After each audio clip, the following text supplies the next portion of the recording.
सरस्वती व्यासं ततो जयमुदीरये। मूकं करोति वाचालं पंगुलं लङ्घयते यत्कृपातमहं वन्दे परमानन्दमाधवो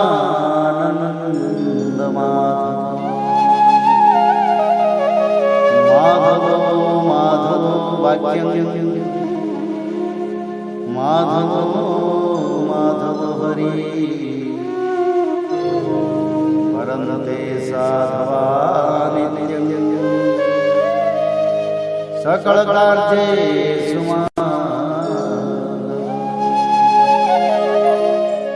दशम स्कंद अथ द्वाविंश अध्यायः चीरहरण। श्री सुखदेव जी कहते हैं, परीक्षित, अब हेमंत ऋतु आई। उसके पहले ही महीने में अर्थात मार्गशीर्ष में नंद बाबा के व्रज की कुमारियाँ कात्यायनी देवी की पूजा और व्रत करने लगी। वे केवल हविष्य ही खाती थी। राजन, वे कुमारी कन्याएं पूर्व दिशा का क्षितिज लाल होते होते यमुना जल में स्नान कर लेती और तट पर ही देवी की बालुकामयी मूर्ति बनाकर सुगंधित चंदन, फूलों के हार, भांति भांति के नैवेद्य, धूप दीप, छोटी बड़ी भेंट की सामग्री, पल्लव, फल और चावल आदि से उनकी पूजा करती। साथ ही हे कात्यायनी, हे महामाये, हे महायोगिनी, हे सबकी एकमात्र स्वामिनी, आप नंद नंदन श्री कृष्ण को हमारा पति बना दीजिए। देवी, हम आपके चरणों में नमस्कार करती है। इस मंत्र का जप करती हुई वे कुमारियाँ देवी की आराधना करती। इस प्रकार उन कुमारियों ने, जिनका मन श्री कृष्ण पर निछावर हो चुका था, इस संकल्प के साथ 1 महीने तक भद्रकाली की भली भांति पूजा की कि नंद नंदन श्याम सुंदर ही हमारे पति हो। वे प्रतिदिन उषा काल में ही नाम ले लेकर एक दूसरी सखी को पुकार लेती और परस्पर हाथ में हाथ डालकर ऊंचे स्वर से भगवान श्री कृष्ण की लीला तथा नामों का गान करती हुई यमुना जल में स्नान करने के लिए जाती। एक दिन सब कुमारियों ने प्रतिदिन की भांति यमुना जी के तट पर जाकर अपने अपने वस्त्र उतार दिए और भगवान श्री कृष्ण के गुणों का गान करती हुई बड़े आनंद से जल क्रीड़ा करने लगी। परीक्षित, भगवान श्री कृष्ण शनक आदि योगियों और शंकर आदि योगेश्वरों के भी ईश्वर है। उनसे गोपियों की अभिलाषा छिपी न रही। वे उनका अभिप्राय जानकर अपने सखा ग्वाल बालों के साथ उन कुमारियों की साधना सफल करने के लिए यमुना तट पर गई। उन्होंने अकेले ही उन गोपियों के सारे वस्त्र उठा लिए और बड़ी फुर्ती से वे एक कदम्ब के वृक्ष पर चढ़ गई। साथी ग्वाल बाल ठटा ठटा कर हंसने लगे और स्वयं श्री कृष्ण भी हंसते हुए गोपियों से हंसी की बात कहने लगे। अरे कुमारियों, तुम यहाँ आकर इच्छा हो तो अपने अपने वस्त्र ले जाओ। मैं तुम लोगों से सच सच कहता हूँ, हंसी बिल्कुल नहीं करता। तुम लोग व्रत करते करते दुबली हो गई हो। ये मेरे सखा ग्वाल बाल जानते हैं कि मैंने कभी कोई झूठी बात नहीं कही है। सुंदरियों, तुम्हारी इच्छा हो तो अलग अलग आकर अपने अपने वस्त्र ले लो या सब एक साथ ही आओ, मुझे इसमें कोई आपत्ति नहीं है। भगवान की यह हंसी मस्करी देखकर गोपियों का हृदय प्रेम से सराबोर हो गया। वे तनिक सकुचाकर एक दूसरे की ओर देखने और मुस्कुराने लगी, जल से बाहर नहीं निकली। जब भगवान ने हंसी हंसी में यह बात कही तब उनके विनोद से कुमारियों का चित्त और भी उनकी ओर खींच गया। वे ठंडे पानी में कंठ तक डूबी हुई थी और उनका शरीर थर थर काँप रहा था। उन्होंने श्री कृष्ण से कहा, प्यारे श्री कृष्ण, तुम ऐसी अनीति मत करो। हम जानते हैं कि तुम नंद बाबा के लाडले लाल हो, हमारे प्यारे हो। सारे व्रजवासी तुम्हारी सराहना करते रहते हैं। देखो, हम जाड़े के मारे ठिठुर रही हैं। तुम हमें हमारे वस्त्र दे दो। प्यारे श्याम सुंदर, हम तुम्हारी दासी हैं। तुम जो कुछ कहोगे उसे हम करने को तैयार हैं। तुम तो धर्म का मर्म भली भांति जानते हो। हमें कष्ट मत दो, हमारे वस्त्र हमें दे दो, नहीं तो हम जाकर नंद बाबा से कह देंगी। श्री कृष्ण ने कहा, कुमारियों, तुम्हारी मुस्कान पवित्रता और प्रेम से भरी है। देखो, जब तुम अपने को मेरी दासी स्वीकार करती हो और मेरी आज्ञा का पालन करना चाहती हो तो यहाँ आकर अपने अपने वस्त्र ले लो। परीक्षित, वे कुमारियाँ ठंड से ठिठुर रही थी, कांप रही थी। भगवान की ऐसी बात सुनकर वे अपने दोनों हाथों से गुप्त अंगों को छिपाकर यमुना जी से बाहर निकली। उस समय ठंड उन्हें बहुत ही सता रही थी। उनके इस शुद्ध भाव से भगवान बहुत ही प्रसन्न हुए। उनको अपने पास आई देखकर उन्होंने गोपियों के वस्त्र अपने कंधे पर रख लिए और बड़ी प्रसन्नता से मुस्कुराते हुए बोले, अरे गोपियों, तुमने जो व्रत लिया था उसे अच्छी तरह निभाया है, इसमें संदेह नहीं। परंतु इस अवस्था में वस्त्रहीन होकर तुमने जल में स्नान किया है। इससे तो जल के अधिष्ठातृ देवता वरुण का तथा यमुना जी का अपराध हुआ है।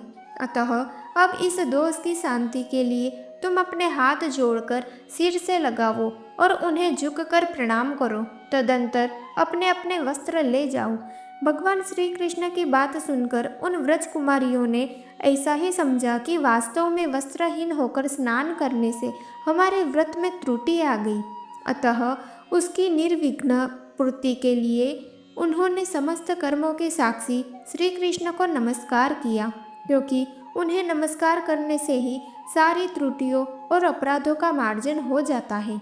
जब यशोदानंदन भगवान श्री कृष्ण ने देखा कि सब की सब कुमारियाँ मेरी आज्ञा के अनुसार प्रणाम कर रही है, तब वे बहुत ही प्रसन्न हुए। उनके हृदय में करुणा उमड़ आई और उन्होंने उनके वस्त्र दे दिए। प्रिय परीक्षित, श्री कृष्ण ने कुमारियों से छल भरी बातें की, उनका लज्जा संकोच छुड़ाया, हंसी की और उन्हें कठपुतलियों के समान नचाया, यहाँ तक कि उनके वस्त्र तक हर लिए। फिर भी वे उनसे रुष्ट नहीं हुई। उनकी इन चेष्टाओं को दोष नहीं माना, बल्कि अपने प्रियतम के संग से वे और भी प्रसन्न हुई। परीक्षित, गोपियों ने अपने अपने वस्त्र पहन लिए, परंतु श्री कृष्ण ने उनके चित्त को इस प्रकार अपने वश में कर रखा था कि वे वहां से एक पग भी न चल सकी। अपने प्रियतम के समागम के लिए सजकर वे उन्हीं की ओर लजीली चितवन से निहारते रही। भगवान श्री कृष्ण ने देखा कि उन कुमारियों ने उनके चरण कमलों के स्पर्श की कामना से ही व्रत धारण किया है और उनके जीवन का यही एकमात्र संकल्प है। तब गोपियों के प्रेम के अधीन होकर उखल तक में बंध जाने वाले भगवान ने उनसे कहा, मेरी परम प्रेयसी कुमारियों, मैं तुम्हारा ये संकल्प जानता हूँ कि तुम मेरी पूजा करना चाहती हो। मैं तुम्हारी इस अभिलाषा का अनुमोदन करता हूँ। तुम्हारा ये संकल्प सत्य होगा, तुम मेरी पूजा कर सकोगी। जिन्होंने अपना मन और प्राण मुझे समर्पित कर रखा है, उनकी कामनाएं उन्हें सांसारिक भोगों की ओर ले जाने में समर्थ नहीं होती। ठीक वैसे ही जैसे भुने या उबाले हुए बीज फिर अंकुर के रूप में उगने के योग्य नहीं रह जाते। इसलिए कुमारियों, अब तुम अपने अपने घर लौट जाओ। तुम्हारी साधना सिद्ध हो गई है। तुम आने वाली शरद ऋतु की रात्रियों में मेरे साथ विहार करोगी। सतियों, इसी उद्देश्य से तुम लोगों ने यह व्रत और कात्यायनी देवी की पूजा की थी। श्री सुखदेव जी कहते हैं, परीक्षित, भगवान की यह आज्ञा पाकर वे कुमारियाँ भगवान श्री कृष्ण के चरण कमलों का ध्यान करती हुई जाने की इच्छा न होने पर भी बड़े कष्ट से व्रज में गई। अब उनकी सारी कामनाएं पूर्ण हो चुकी थी। प्रिय परीक्षित, एक दिन भगवान श्री कृष्ण बलराम जी और ग्वाल बालों के साथ गौवें चराते हुए वृंदावन से बहुत दूर निकल गई। ग्रीष्म ऋतु थी। सूर्य की किरणें बहुत ही प्रखर हो रही थी, परंतु घने घने वृक्ष भगवान श्री कृष्ण के ऊपर छत्ते का काम कर रहे थे।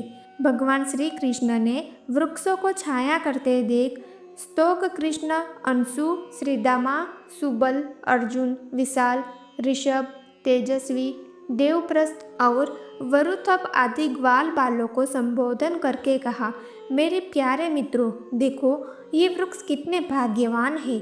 इनका सारा जीवन केवल दूसरों की भलाई करने के लिए ही है। ये स्वयं तो हवा के झोंके, वर्षा, धूप और पाला सब कुछ सहते हैं, परंतु हम लोगों की उनसे रक्षा करते हैं। मैं कहता हूँ कि इन्हीं का जीवन सबसे श्रेष्ठ है, क्योंकि इनके द्वारा सब प्राणियों को सहारा मिलता है, उनका जीवन निर्वाह होता है। जैसे किसी सज्जन पुरुष के घर से कोई याचक खाली हाथ नहीं लौटता, वैसे ही इन वृक्षों से भी सभी को कुछ न कुछ मिल ही जाता है। ये अपने पत्ते, फूल, फल, छाया, जड़, छाल, लकड़ी, गंध, गोंद, राख, कोयला, अंकुर और कोपलों से भी लोगों की कामना पूर्ण करते हैं। मेरे प्यारे मित्रों, संसार में प्राणी तो बहुत है, परंतु उनके जीवन की सफलता इतने में ही है कि जहाँ तक हो सके अपने धन से, विवेक विचार से, वाणी से और प्राणों से भी ऐसे ही कर्म किए जाए जिनसे दूसरों की भलाई हो। परीक्षित, दोनों ओर के वृक्ष नई नई कोपलों, गुच्छों, फल फूलों और पत्तों से लद रहे थे। उनकी डालियां पृथ्वी तक झुकी हुई थी। इस प्रकार भाषण करते हुए भगवान श्री कृष्ण उन्हीं के बीच से यमुना तट पर निकल आए। राजन, यमुना जी का जल बड़ा ही मधुर, शीतल और स्वच्छ था। उन लोगों ने पहले गौओं को पिलाया और इसके बाद स्वयं भी जी भरकर स्वादु जल का पान किया। परीक्षित, जिस समय वे यमुना जी के तट पर हरे भरे उपवन में बड़ी स्वतंत्रता से अपनी गौएं चरा रहे थे, उसी समय कुछ भूखे ग्वालों ने भगवान श्री कृष्ण और बलराम जी के पास आकर यह बात कही। इति श्रीमद्भागवते महापुराणे पारमहंस्यां संहितायां दशम स्कंदे पूर्वार्धे गोपी वस्त्र अपहारो नाम 22 अध्याय।